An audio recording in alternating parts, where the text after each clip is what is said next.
habeenada waxa la isla yara dhaxmaray page fayga ama magacayga Facebook ee lagu isticmaalo mar labaad waxaan xaqiijinayaa walaal anagu ma lihin Facebook-yada iyo page-ka toona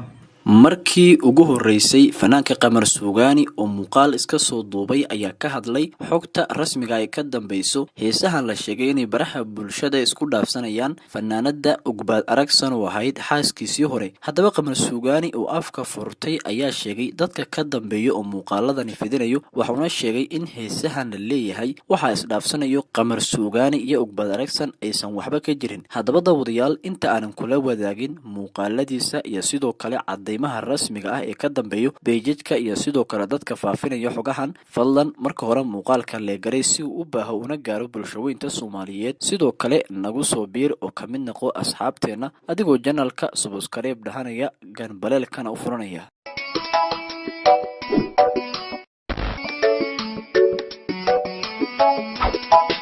haddaba daawadayaal sida aan wada ogsoonahay maalmihii la soo dhaafay guud ahaan baraha bulshada ee Soomaalida waxa qabsaday heeso la sheegay inay isdhaafsanayaan Qamar Suugaani iyo sidoo kale xaaskiisii hore oo ah fanaanad lagu magacaabo Ugbaad Aragsan. Haddaba arrintaasi iyo waxa ka jira ayaa markii ugu horeysay waxa ka hadlay fanaanka Qamar Suugaani waxaana sheegay cidda ka dambayso iyo sababaha waxyaabahan loo fidinayo. Bal haddaba aynu isla daawano muuqaalkiisa. Haddaba sidoo kale qoraal uu soo dhigay bartiisa Instagram fanaanka Qamar Suugaani ayuu ku faahfaahiyay waxyaabahan dhacaya iyo cidda ka dambayso. Haddaba waxa uu sheegay sidan: walaalayaal anigu ma isticmaalo aaladda Facebook horena muuqaalo iyo social media hadba waan uga sheegay inaanan isticmaalin Facebook magacayga dhaqankayga maahan waxa la soo dhigay walaashay Ugbaadna karaamaan u hayaa marnaba wax xumaan ah inagama dhaxeeyaan markan waxaan u sheegayaa ummadda Soomaaliyeed inaanu qofkaasu aniga ahayn qofka magacayga isticmaalaya waxaan leeyahay Allah waxa xisaab adag ku sugaysa ayaamaha intaad magacayga u isticmaali lahayd caayda hablaha war qeyr uga faa'iideyso hal report gareeyo oo hal mar gacanta ii saara my family. Haddaba qoraalkan waxa uu ku muujinayay in uusan lahayn waxyaabahan la soo dhigay baraha bulshada. Haddaba badan oo idin kamida ayaa laga yaabaa in aysan waxba kala socon heesahan la sheegay way baraha bulshada isku dhaafsanayaan. Haddaba arrintan ayaa waxa la sheegay markii hore inay hees soo qaaday fanaanada Ugbaad Aragsan waxayna heestaasi ku dhaliilaysay inuu ahaa Qamar Suugaani nin aan waxba dhalin. Subxaanallah. Haddaba arrintaasi kala ma gayaan waxayna u dhacayday qaybo kamid ah heesta la sheegay in Ugbaad Aragsan soo sameeyay durba waan hagaago dubashish labaan helay la iskuma dul jiifee dawlis boositaayo lama seego dabinka fiidkiina ma daalo ee ilaa waagu daalaco lixda waan ku dhaashaa dayaco ibaday hore cidda weyse baa timid. Haddaba heestani iyo erayadeedu waxay muujinayaan in fanaankii Qamar Suugaani sharaftiisa loo gafayay waxaana laga soo qoray page fega waysan lahayn qudheeda fanaanada Ugbaad Aragsan. Haddaba sidoo kale qolyo kale oo wato page fega uu leeyahay Qamar Suugaani ayaa yara hees soo qoray waxayna heestaasi u dhacayday sidan: tuhum baa ku dilay maan daal yarayno nin dabaashi uma xumi dalowgii lagu siray hadeer waan isdayno dawcidiyaan helay iskama dafsiye dirqi baan ku agmarsiiyaa. Haddaba heestan oo sidoo kale lagu gafayay sharafta Ugbaad Aragsan ayaa iyana waxa ay muujinaysaa inay tahay mid muujinayso hoos u dhac weyn taas oo lagu gafayay sharafta iyo qiimaha ay leedahay fanaanada Ugbaad Aragsan. adduun waxaa joognaa candooyinkii la isugu faanayo sharaf dhimatay quruxda yeelkeed. Qamar Suugaani gabadhii wuxuu yiri ceel baa wadatay ayadana waxay tiri far baa wadatay macnaha duba fiican ma wadan haddaan waxaa helay duba si fiican lagu aadiyo wax saasa anigu waa yaabay adduunyadu waa la yaab labada isqabta social media soo fiirsanaa markay isfuraan de waxa dhiman inaan wax la aragno wax kasta aragnay. Qamar Suugaani Ugbaad Aragsan yaa qaldan u kala codeeya dhalinyaro ma Qamar Suugaani baa wuxuu ahaa farta sheegaysa gabadha bas gabadha horta gabadha ka sheegay aniga dhax ma sheego Qamar Suugaani mid baan leeyahay gabadhina u soo jawaabtid ma ahan laakiin de falaarka galisha ka baxday waxa lagu dhuftay de wax laga aamusi karo ma ahan ilaahay baa ku dhaartay yaabkiis adduunyadu waa gabagabo warnu kala wada tiim yaxbullah tacaala ku dhimanaa.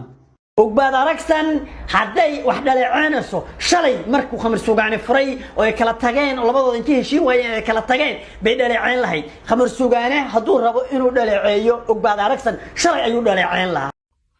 marka ugu horeysa ku salaamaya saaxiib yaxbul raggu marka ay qaldamaan yaxbul oo isqaban jireen shalay aniga marka aan qaldanaa waad qabatay waxaad tiri Idris waxa waad ku qaldan tahay niyo waxa jooji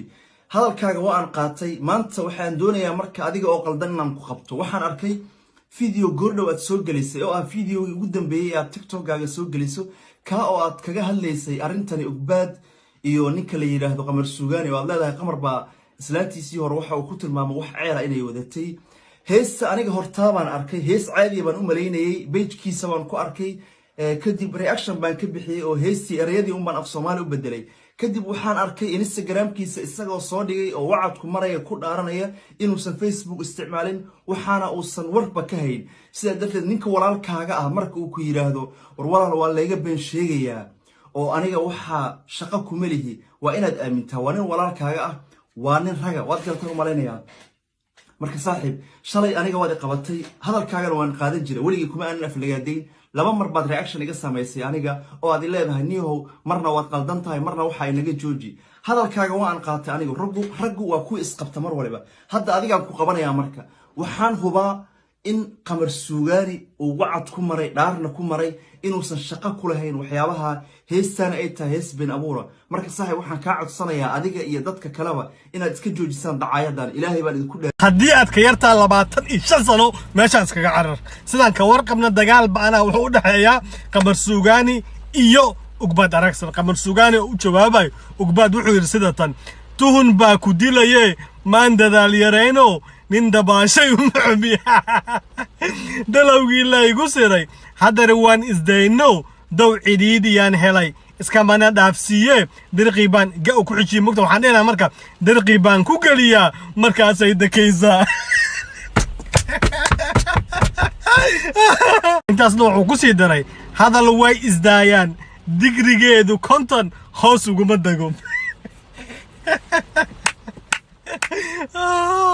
dowlad buu ilaahay igu daray jaceelku ma daadaadinayso duxda iyo jaceelkaba